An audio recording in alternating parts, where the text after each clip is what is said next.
we wake, hear the birds and see the sun. Side by side our fears are done. Oh, the good times just begun. Oh, we know what we have, let's hold on tight. Found what we're looking for in life. Call us crazy. Hello loyal subscribers and new people arriving to my channel. So a few days ago, an old buddy of mine from high school traveled all the way out to me from Michigan. Now I don't get many visitors these days, nor do I get much human interaction at all really, so it was pretty nice to be able to practice my social skills. And just a heads up, this video is going to be a little bit different than my previous ones, just because of the fact that it's going to consist of a bunch of video footage crammed together with my voice narrating over top of it. Hanging out with Dennis and his family, I really wasn't focusing on creating a video. I did get the footage just in case I wanted to make the video though, and that's what this is right here. So here we go. The first day that Dennis and his family arrived, we just chilled on Fiesta Island and reminisced on the good old days. The following day, however, we began our day by navigating the University of California. We traveled to see the fallen star, and boy was it ever a sight to see. It was a cottage perched atop the School of Engineering. My goodness, I felt like a little kid as I attentively glared at the angled structure, wondering, where did the balloons go? Dennis and his family were interested in seeing some seals, so I recommended a spot nearby called Children's Pool Beach and La Jolla Cove. I've been up there a few times in the past, and I recall seeing a large number of wild seals hanging around. Once again, we had a tricky time locating a good parking spot, but we eventually found one. As we walked on down to Children's Pool Beach, I couldn't help but wonder if seals would grace our presence down there. I'm generally correct in my judgment, but I didn't want to let Dennis and his family down. I wanted to provide an exciting and memorable experience for them, and if we journeyed all the way there for the sole purpose of getting the chance to see seals in their native habitat, and ended up not even getting to see a single glimpse of one of those goofy creatures, well, then I would run away and never return. And Dennis and his family would wonder where I was running to, and they would in turn follow me, and I would notice them trailing behind me, so I would run faster. And Dennis would yell, "Luke, where are you going? Slow down." And I would say, "I'm sorry for letting you down, there's no seals." Then I would jump the fence, run through random backyards, but then I would be traumatized by the old naked hairy guy sunbathing nude in his backyard. But eventually I would lose Dennis and his family, catch a cab back to my bus, then take off to Antarctica where they couldn't find me. Just as I was contemplating my escape, we came across the biggest slab of seal meat I ever encountered. Man, he was a monstrosity of a beast. Just look at this guy.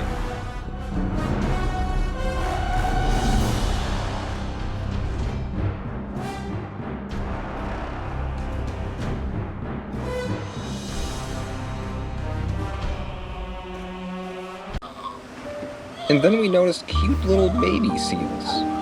I'm going to be honest with you guys, I wanted to take one home. I wanted a bus seal. I mean, they're low maintenance, right? I just need a kiddie pool inside my bus and a constant supply of fish. And I can get canned sardines for pretty cheap at the local grocery store. Fortunately, I came to the realization that training a seal off leash would prove to be rather difficult. I mean, I want to be able to walk my seal down the busy streets of New York or San Francisco without him running off. As I walked away from the seals, my heart hurt.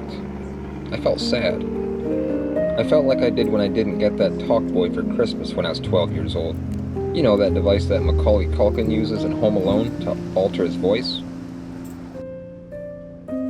I then jumped the wall of gloom. But I quickly perked back up when Dennis and I practiced our balancing skills on the cement barricade. It was like jumping back into a time machine. I recall utilizing the balance beams way back in elementary school. Man, could I balance back in those days. I was built like a mountain goat back then. If I were to jump on a balance beam at my age now, I'd have to wear a jockstrap or a cup, you know, to protect my jewels. We then came upon a cave. The Cave of Wonders. Did you guys know that Batman lived in a cave? That's probably why he didn't have much of a love life. I don't think women like caves. That must be where the term man cave came about. You never hear the term woman cave. That's because women don't like caves. Man caves are dens for us men that want time away from the women. A place where we can drink beer, watch sports, fart, bob for apples, or whatever else the devil it is that men do in their man caves these days. Anyway, I'm getting a little off topic here. So Dennis was curious about the electric scooters scattered across the city.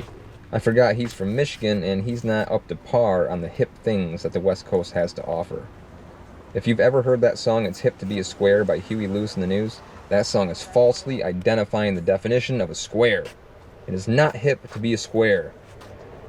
Getting off topic here again. So we managed to find a group of electric scooters near Dog Beach.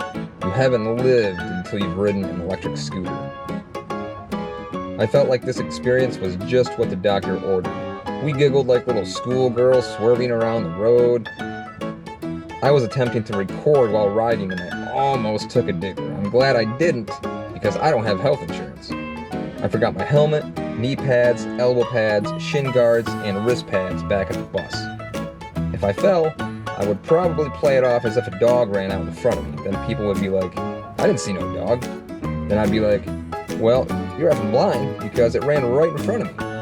Then I'd go pay a dog owner nearby to borrow their dog and I'd say, see, this is the dog that ran in front of me, little bastard. Then I'd apologize to the dog owner for calling his dog a little bastard. Then he'd be like, no worries, man, I call him that all the time.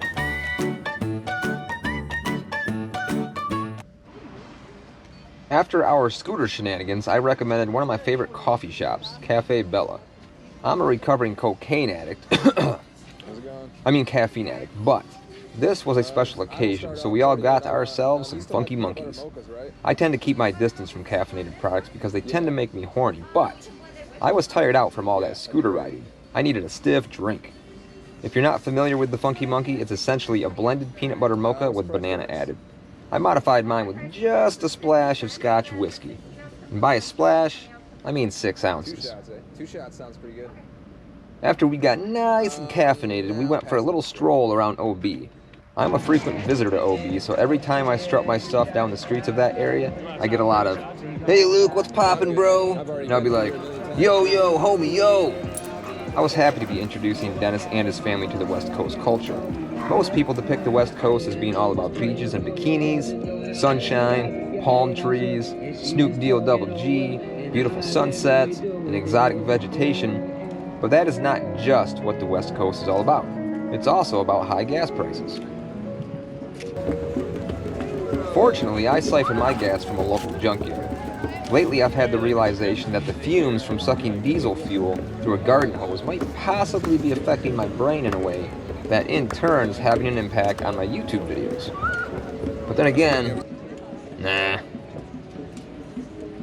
As the sun began to set, I noticed that slight hallucinations started to take effect. And I started to think, man, did they lace my Funky Monkey with LSD? And then I was like, nah, must be the mushrooms I ate about an hour ago.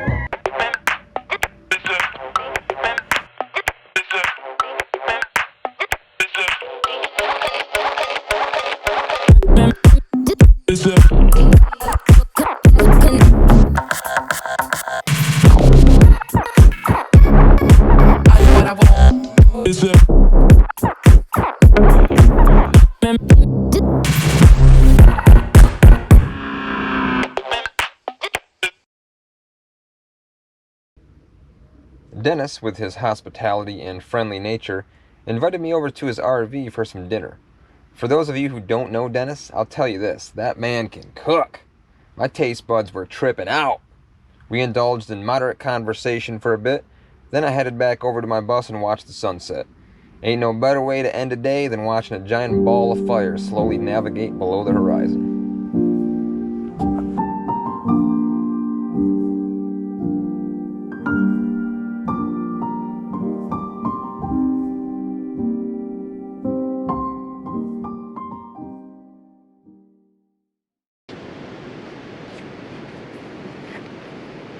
Alright, so I should probably address a few things real quick. First off, I don't indulge in drugs. I merely wanted to express my creativity. Not sure if you want to call it creativity or rubbish, that's your call. But I just didn't want to create a video that's the same as everybody else's. So yes, it is a bit ridiculous, but that was its purpose.